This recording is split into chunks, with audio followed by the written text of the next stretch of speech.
জয় মাতা বাগদেবী, ঈশ্বরের কৃপা সবার বর্ষিত হোক। যাই হোক, আপনার হাত দিয়েছেন, এজ এখন 53+। যাই হোক, আপনার বলেছিলেন যে বর্তমান পরিস্থিতির ব্যাপারটা বলার জন্য। যাই হোক, বর্তমান পরিস্থিতি দেখুন, আপনি এখন ঋণগ্রস্ত হয়ে গেছেন, ঋণে জুড়ে গেছেন, এবং রিসেন্টলি কোনো জায়গা থেকে আপনি বিনা কারণে অপমানিত হয়েছেন, বিনা কারণে অপবাদ হয়েছেন, এবং অপবাদের মান সম্মান চলে গেছে, এবং আপনার নিজের শারীরিক কন্ডিশন খুব একটা ভালো নেই। শারীরিক কী বলে এই যে শরীরটা খারাপ থাকার জন্য শারীরিক মানে কি চোট আঘাত সেখান থেকে পেয়েছেন, কোমরের প্রবলেম, জয়েন্টে ব্যথা সে জায়গা থেকে পেয়েছেন, এবং বৃহস্পতিরা খারাপ থাকার জন্য দেখবেন নিঃস্বস্ত হয়ে গেছে, যার ফলে আপনি মানে সাংসারিক অশান্তি যাকে বলে, খুব একটা অশান্তি, তিতিতৃষ্ণ মানে তিতিক্ষার মধ্যে পৌঁছে গেছেন। এবং এই যে বিপদে পড়েছিলেন, আপনি কিন্তু জানেন না বিপদে পড়ে, সেই বিপদ থেকে আবার এমন একটা পজিশন দেখুন, সেই বিপদ থেকে আপনাকে এমন কেউ যোগাযোগ উদ্ধার করেছে, সে আপনি নিজেও ভাবতে পারেন ওই উদ্ধার করবে আপনার ওখান থেকে, সেখান থেকে একটা আপনি উদ্ধারে বেরিয়ে এসছেন। হলেও কী হবে, এই এখনকার পরিস্থিতি দেখুন, মানে কি বলে, সারা জীবনের যে অভিজ্ঞতা ছিল, এই রিসেন্টলি 1 বছরের মধ্যে সেই অভিজ্ঞতাটা মানে কি যে পরিপূর্ণতা পেয়েছে, এবং সেটা মিলিয়ে দেখুন, এত বছরের অভিজ্ঞতা কিন্তু এটা আপনার স্বপ্নেও ভাবতে পারেন এরকম একটা পরিস্থিতি জীবনের মধ্য দিয়ে যাবে, সেটা কিন্তু রিসেন্টলি গেছে, সেটা দেখা যাচ্ছে কিন্তু এবং এটা আপনাকে বেশি বলবো না, রিসেন্টলি কিছুর জন্য সেটা বলছি। এবং দেখুন, আপনি অসুস্থ হয়েছিলেন, এখন অনেকটা সুস্থ হয়ে আছেন, এবং দেখুন কোথাও বেড়াতে গেছিলেন এবং বাইরে থেকে অনেক সাপোর্ট পেয়েছেন সেখান থেকে, এবং পয়সা নিয়ে একটা দুর্নাম, একটা যে সুনাম ছিল সেখানে বদনাম পেয়েছেন আপনি। সেই বদনাম থেকে আপনার জীবনে কি বলে একটা অভিজ্ঞতা হয়েছে। আপনি খুব একটা এখন ভালো পরিস্থিতিতে নেই, মানসিক টেনশন, চাপ, ইগো, এবং যে কী বলে তার মধ্য দিয়ে যাচ্ছেন, এবং ঋণটা করে নেওয়ার জন্য ঋণটা একটা টেনশন আছে। হঠাৎ করে আপনার যে দুর্নাম হয়ে গেছে, যেটা আপনার কল্পনা অতীত ছিল, এবং প্রাপ্তির মধ্যে কিছু একটা পেয়েছেন, প্রাপ্তিও হয়েছে, তবে শরীরটা এখন মোটামুটি পরিস্থিতি ভালোর দিকে যাচ্ছে, তবে প্রাপ্তিও হয়েছে, প্লাস একটা কি এই যে এই কয়েকদিনের মধ্যে আপনার ঘটনাবহুল জীবন, মানে আপনার কিছু মানে যেটা পাওনা সেটা আদায় করতে গিয়ে আপনাকে উল্টে কথা শুনতে হয়েছে, গালমন্দ শুনতে হয়েছে, এবং আটকে যাওয়া জিনিসটা আনতে গিয়ে আপনাকে বদনাম শুনতে হয়েছে, সেই জায়গা থেকে হয়েছে। আবার দেখুন, অসুস্থতা মানে শরীরটা নিয়ে আপনি কি বলে, মানে যাকে বলে অ্যাক্সিডেন্ট ঠিক বলা যাবে না, অসুস্থ সেরকম একটা হয়েছিল, সেখান থেকে আবার এমন একটা পরিস্থিতিতে বেরিয়ে এলেন, সে আপনি নিজেই জানতে পারেননি যে কীভাবে বেরোবে, সেটা বেরিয়ে এলেন।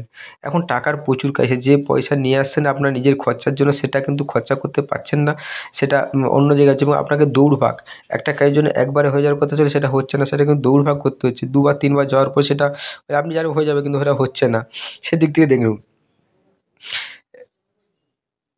তো এই মনোবলটা থাকার জন্য আপনি টিকে আছেন, এবং আরেকটা যেটা ব্যাপার হয়েছে, আপনার যে আত্মীয় পরিজন যারা আপনি কাছে পাবেন ভেবেছিলেন তাকে পাননি, তারা কিন্তু সময়ে হাত দেয়নি, এবং সাংসারিক অশান্তি, স্ত্রীর সঙ্গে ঠিকমতো একটা ভালো আপনার মতের সঙ্গে মিল নেই, এবং ছেলে মেয়ের সঙ্গে সেরকম একটা ভালো কন্ডিশন এখন নেই, তবে একটা টেনশনের মধ্যে দিয়ে যাচ্ছে, তবে শরীরটা খারাপ, আপার পোরশন মানে কোমর থেকে লোয়ার পোরশনে কিছু একটা প্রবলেম দেখা যাচ্ছে।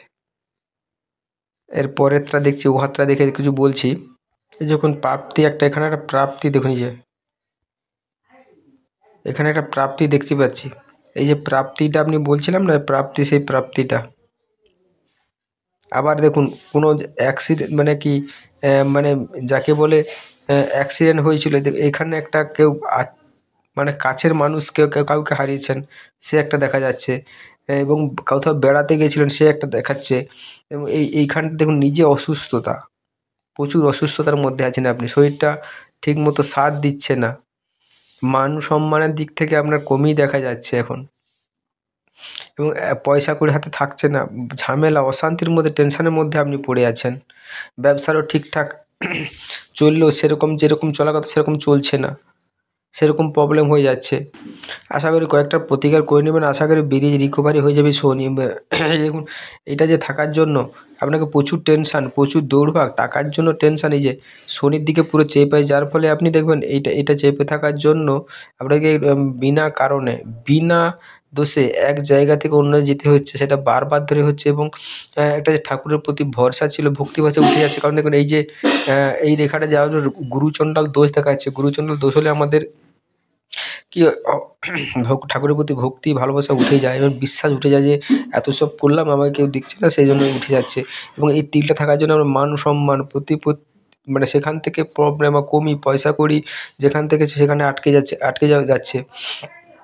কমিউনিকেশান স্কিলটা দেখুন, কমিউনিকেশান স্কিলটা এখানে থাকার জন্য কী হচ্ছে, যে আপনি যে জীবনে যে কিছু করে যাওয়ার সেটা তাগিদ, সেটা থাকলেও কিন্তু হচ্ছে না। সেখান থেকে প্রবলেম যে এই যে দেখুন বুধ রেখাটা থাকার জন্য বুধটা কিন্তু ব্যবসার দিক থেকে সেরকম সাফল্য এলেও এই মুহূর্তে কিন্তু সেরকম নেই, সেরকম দেখা যাচ্ছে না। যাই হোক, এইটুকু বললাম, আর কিছু থাকলে একটু ফোন করে নেবেন বা জানিয়ে দেবো। তবে মঙ্গল শারীরিক ঊর্জা, সেখান থেকে একটা প্রবলেম দেখা যাচ্ছে, শারীরিক প্রবলেম। তবে আপনার এই কয়েকদিনের মধ্যে কিন্তু অনেক কিছু জীবনের উপর দিয়ে বয়ে গেছে, সেটা আপনি ছাড়া কেউ বুঝতে পারে না। বোঝার চেষ্টা করলে বুঝতে পারবেন, এই অনুভূতিটা আপনার জীবনে স্মরণীয় থাকবে। নমস্কার, চ্যানেলের সঙ্গে থাকবেন, সাবস্ক্রাইব করবেন।